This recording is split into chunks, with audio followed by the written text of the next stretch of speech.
आपण कांदा बियाण्याची बीज प्रक्रिया करणार आहोत। यामध्ये बिजोरीज घेतलं। नंतर यामध्ये आपण घेणार आहोत RPH 76। या दोघांचे मिश्रण करून या बियाण्याला आपण बीज प्रक्रिया करणार आहोत। अशा प्रकारे या दोघांचं मिश्रण करून या बियाण्याला हलक्या हाताने चोळायचं आहे।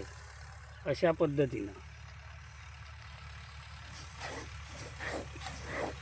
पद्धतीने चोळायचं आहे।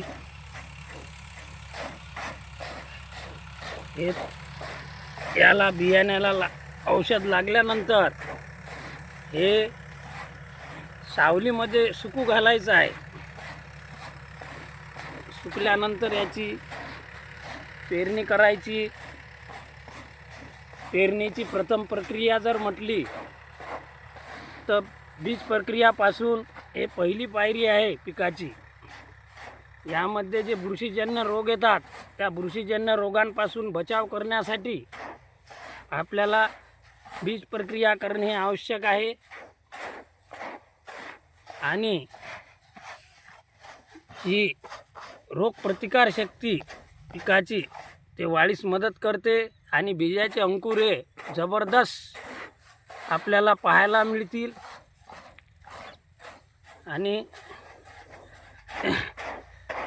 लवकरात लवकर बगर बीज प्रक्रिया करणाऱ्याचे शेत 8 दिवस लागत असतील निघायला, तर हे 6 दिवसातच आपलं बीज निघणार आहे।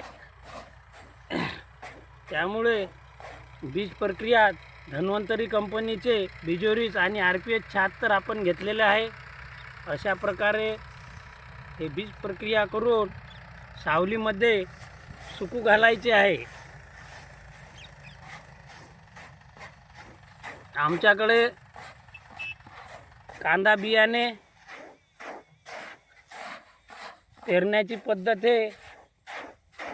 एक 50 किलो बॅग खताच्या बॅगमध्ये 5 किलो बियाणे घेऊन पेरणीची पद्धत करतो आणि एकरी 150 ते 200 क्विंटल कांदा पिकवतो। नमस्कार।